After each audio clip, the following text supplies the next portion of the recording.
Welcome to the SDA Housing Podcast, brought to you by NDIS Property Australia.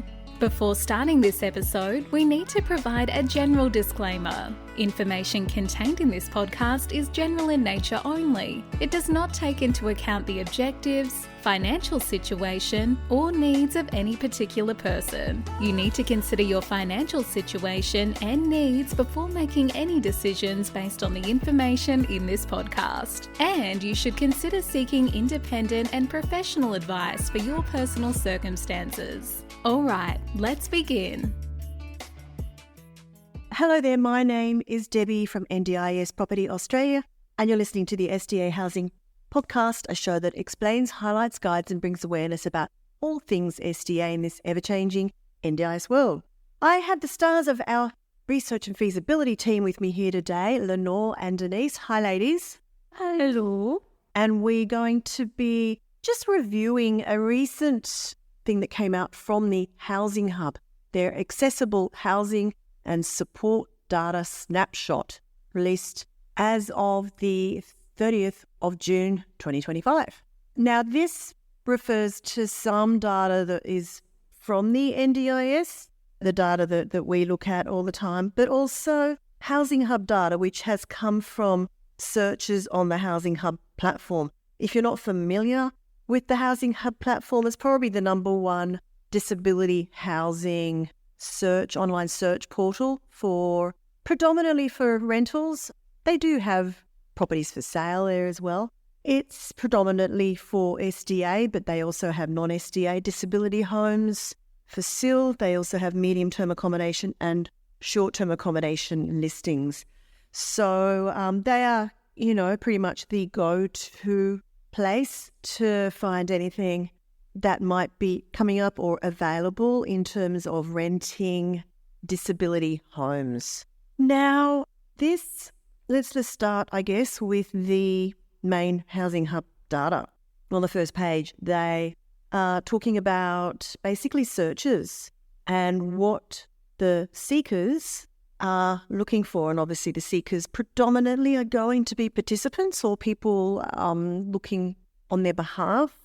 And Lenore, can we just have a look at that first chart there, which I think you and I both commented was interesting. Yeah, very interesting that 52% or nearly 53% of listings allow seekers to live by themselves or with family. However, nearly 75% of seekers wish to live by themselves or with family. So there's an undersupply basically of single resident dwellings or Yeah, absolutely. One resident or for one resident with family. Yeah, that's right. So, and look, we always knew that about 45% of participants wanted to live on their own. And when we're looking at the next chart, which is the seekers wishing to live by themselves or with family, it's 45% with self, 29% with family. And this really taps into the whole Appendix H thing, which we've been talking about quite a lot lately, and really only understanding the true extent of the beauty of Appendix H. And I guess it just highlights how much Appendix H is probably going to be used in the future. So even though listings might not offer the opportunity for people to live with family, there's certainly always the ability to request that from the property provider. I think still a lot of SDA providers don't really understand how Appendix H works. They think it is just for someone to live with their family, but the returns aren't there or whatever reason it is. Maybe the care provision from the SIL for the participant is 1 to 3. So that's going to make it too difficult for the care providers to financially work their care for that participant if they're not being able to share it with 2 other participants. And this is something that is still an issue that I don't know what the answer is. Some SIL providers, I think, have figured out ways around it. Others say they just can't work it. But it shows basically, that this is a growing demand area. Yeah, for sure.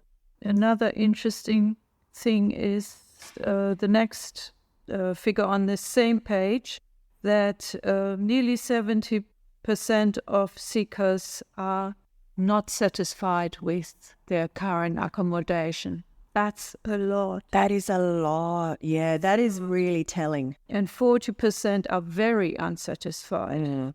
So yeah, and I would guess that a lot of those seekers are probably still living in group homes.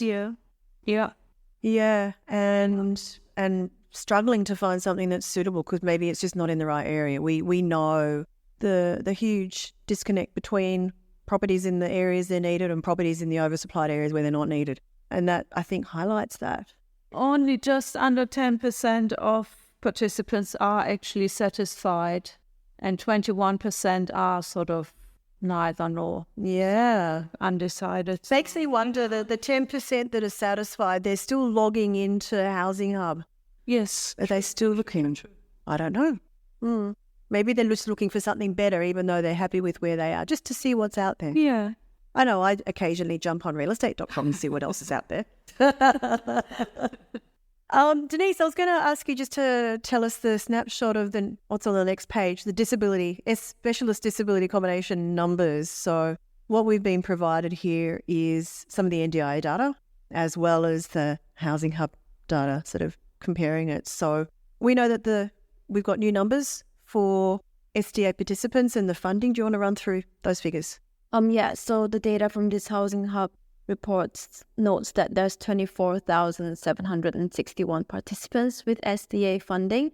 However, we did in our NDIS report to disability ministers, it notes that there are actually 25,057 participants. Well, that is the data that came out at the end of June, whereas this obviously is the end of March data that was listed. But it notes that it's for the quarter ended June 30. I know it says that, but that's actually the number from the March quarter. So I think they've when they submitted this report, the June quarter data wouldn't have come out because that only came out middle of August. Yeah. But it is a pretty close estimation anyway. Of course, yeah. And what else? There's the funding amount. Yeah, there's 542 million funded in plans, which has now gone up to 560. Yeah. Yeah. We're still short. I don't know if you remember, but when SDA was rolled out, they were estimating the SDA funding would be 700 million. That was nearly 10 years ago, and we're still not even there. So all this talk about the, NDIS funding being, going crazy and way over estimates, it's not the SDA that's part of the problem. It's other areas of the NDIS. The SDA funding is still not, it has not even reached estimations as of 9-10 years ago. But that actually indicates, unfortunately, that participants are not utilising their plans. They're not utilising their funding. They're not able to access the right accommodation for them to be able to use that funding. So that's also quite telling. Moving on to the places. So there are 26,084 SDA places enrolled, which I think as of June right now, it's increased up to 26,605 places. Yeah. So, I think that was quite a standard increase. So 600 new places every quarter being enrolled into the system. But the Housing Hub data actually breaks down the supply and demand they're seeing, which is really interesting compared to what the NDIS data reports of the different dwelling categories. So, you want to just run us through that? Yeah, what I find interesting is that, in terms of demand, a majority, 36% of participants are with IL funding or needs, but seekers, only 18% are seeking IL, with majority looking for HPS and FA. That is interesting. I guess, this is also reflective of what's in their plans currently, because you can also see 8.5% of participants or seekers are looking for a basic home. Now, you might say, well, hang on, that's not even part of the SDA world anymore. Well, it is, because any of the basic disability homes that were enrolled into the system at that scheme inception, that did not meet either IL, Robust, FA, HPS were enrolled as basic, and participants had that funding in their plan. SDA, but at the basic level. And that still exists in the system, slowly being phased out, but they're still there. So obviously, that's nearly 10% of participants still have basic funding in their plan and are still looking for a basic dwelling. Absolutely, yeah. So I see that as an issue. Also, in terms of vacancies that we have in the SDA world, a lot of these participants who've got basic funding might feel they can't apply for a new build SDA because their basic funding is probably less than $10,000 a year. I mean, that's not even a minimal rental amount. So it's nowhere near going to be enough to apply for a new build home. Maybe they feel, or maybe they've tried to increase their funding and they've been knocked back, or for whatever reason. But yeah, it's a shame. I think that we need these participants moved away from the basic category and allocated correctly where they should be so that they can access this new housing. But that leads us into the actual supply that Housing Hub are reflecting on their portal, Denise. And that's not surprising, is it? We've still got 5% listed as basic. Again, quite interesting. So this really reflects the fact we got 39% HPS, 22% FA. So that is basically 60%, 62% of properties HPS FA, which, we've got about 50% of the projected demand of SDA needing both of those categories. So look, it's not too much of a problem, and we know that the IL participants can, if it suits them, reside in a HPS or FA home. I guess what is the other thing that stands out for me is the robust figures. I was just going to say that because I'm actually really surprised at the robust demand, because it's almost, in terms of percentages, it's almost pretty much double of what the supply is in terms, for robust. Yeah. Absolutely. So I'm just trying to think why that might be. It's 16% of participants are searching for robust. The NDIS data that I was looking at earlier, it was also about 8% of robust participants. But here is 16% seeking for robust. Yeah, which is interesting. Yeah. I'm not sure what that indicates. Do you have any idea? I would just say there's a high demand for robust that we're not seeing. Yeah, possibly. A higher demand for robust than that we're not actually seeing in the data. That could well be part of it. And look, that does kind of correlate with what we often hear from providers. Oh, we have such a demand for robust. We need robust properties. So 16% looking, only 8% of the properties available are robust. Also, another thought is that we know most robust participants can't share. So a lot of the robust homes that have been entered into the system are for shared homes for 2 or 3 places in one robust dwelling. So when you've only got one participant living in those homes, it means you actually need double the number of robust dwellings to meet the demand. Yes, definitely. So I think that kind of just correlates with that theory.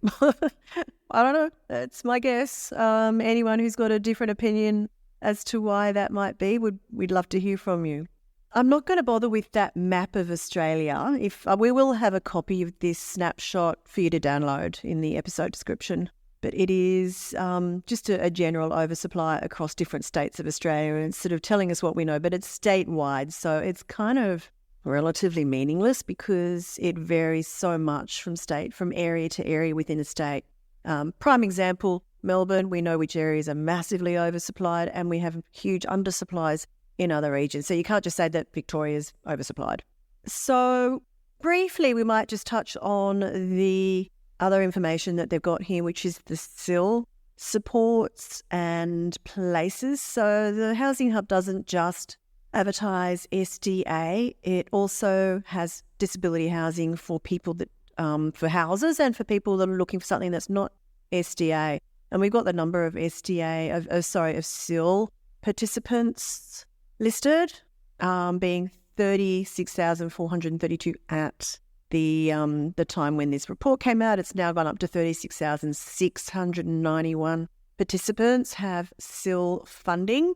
But what is interesting, because to me, SIL means supported independent living. People need supports in the home.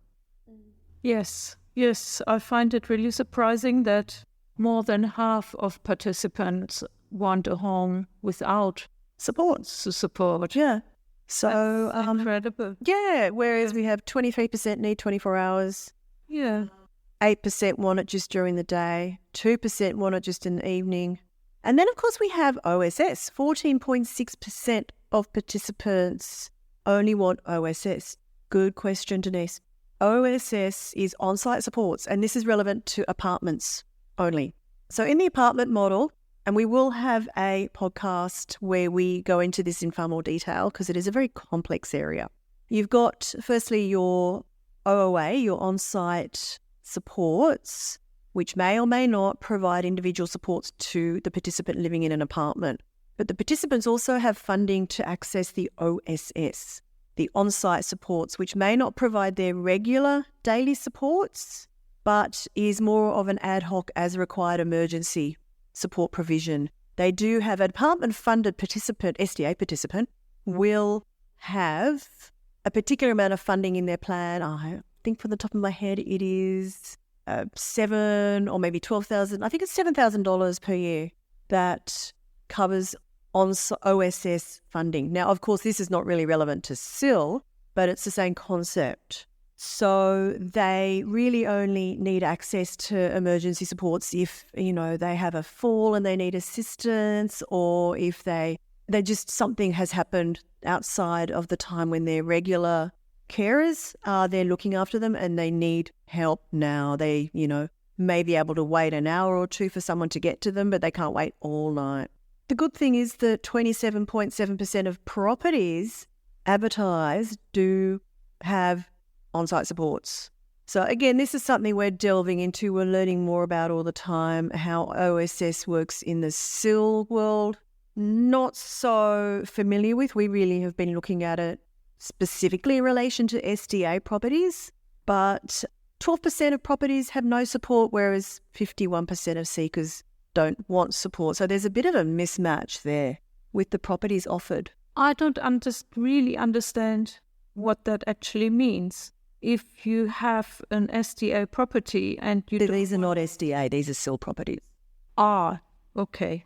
So if you have a SIL property and you don't want support, is it still a SIL? Yeah, I know. I'm a bit confused about that. That's well. Hey, we're just relaying the information in this snapshot. So I think maybe it's possibly it's reflective of the inadequacy of the SIL vacancies being advertised on Housing Hub, that the information is maybe not clearly defined as well as it should be, whereas it's maybe a little bit better on the SDA side of things. That could be part of it. I would love one of our friends in Housing Hub maybe to clarify this, because it does seem a little bit confusing there. I'm not quite sure what that all means. We'd love clarification on that if someone can give us that. They do have a number of supported accommodation places. Again, I'm not quite sure what that refers to. 2,649 are supported accommodation places currently advertised on Housing Hub. It's excluding SDA. Whether that is in relation to ILO, which stands for Independent Living Options, I think.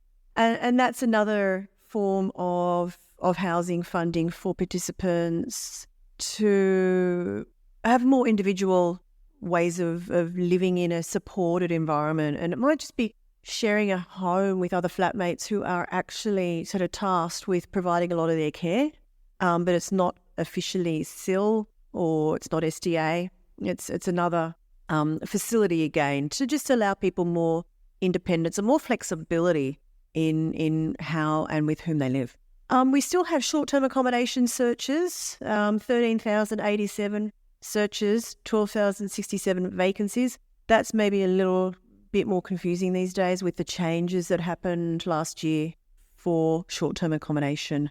So I'm not even going to touch on that one at all. But it does, on the last page here, talk about successful listings. So it's quite interesting because if you wanted to have a look at, if you are, for example, an SDA provider and you're looking at listing a property, you want to know what works best, how the listing should look with the information that you want to put into it. They've actually got these most successful listings, different parts all around the country. We've got Lane Cove North, that's in Sydney. We've got Miami, would be Gold Coast. We've got Morford Vale, which is Adelaide, so, across the country. And they've actually got a link, so you can probably link directly to the listing and see what it looks like and see why. You'll get an idea of why it's been successful and, I guess, attracting more queries than others. They've got the same thing as well for non-SDA. Oh, so beautiful.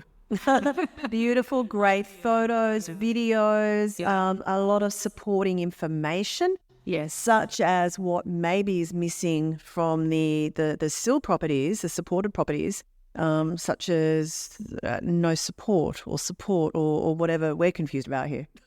And as far as I can tell, they are also low residency, like low participant couple of numbers. Participant, couple one or two residents. Yeah. Yeah. Just wanted to highlight this latest report. As I said, the link will be in this podcast episode, so just scroll down to the bottom, you can download it.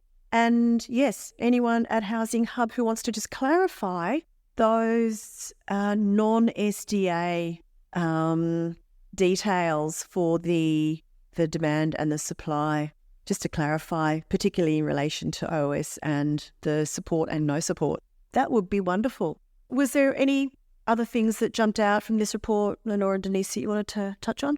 Well, they also list in the page 2, they also list the top 5 suburbs with the most SDA vacancies in each state. Good point. Yeah, I skipped past that. Thank you. Do you want to read through these? Yeah, sure. So in Victoria, we have Clyde North, Beveridge, Tarneit, okay. Wynnum Vale and Cranbourne is the most vacancies. Do you think that's pretty much accurate? It's probably pretty accurate. I think that would be in line with what we know in the market in terms of vacant properties or vacancies in properties, yeah. As for New South Wales, we have Blacktown, Pendle Hill, Port Macquarie, Charlestown and Lidcombe. Interesting. Port Macquarie, we kind of understand is quite a high demand area, but we also know that there have been properties that have struggled to tenant, so not quite sure what's happened there. Charlestown is, I think, in the Newcastle area or the Central Coast area from memory. Would that not also be in good demand? Newcastle has a good demand. The Central Coast, I think, does have areas of supply, of good supply. So that might be indicative of that. The Queensland ones are interesting. Yeah, for Queensland, we have Redland Bay, Caboolture, Ball Plains, Banya and Mount Low. Okay, 2 of those areas, Ball Plains or Bolly Plains, I'm not quite sure how it's pronounced, and Mount Low are in Townsville. So that's no surprise, really. We know about the difficulties of trying to find tenants for properties in Townsville because of the oversupply there. Banya is another one that has recently, I guess, had a lot of supply come in. It's an estate south of Caloundra on the Sunshine Coast, and there was a lot of development going there. And look, we know all these areas, a lot of these areas with oversupply or with vacancies, those greenfield areas that the spruikers and the builders went in and just haphazardly said, let's just market all these properties. So Banya is one of those. Having said that, I think I've spoken to a few investors who've got properties in that area, and they are having success in finding tenants, particularly Appendix H.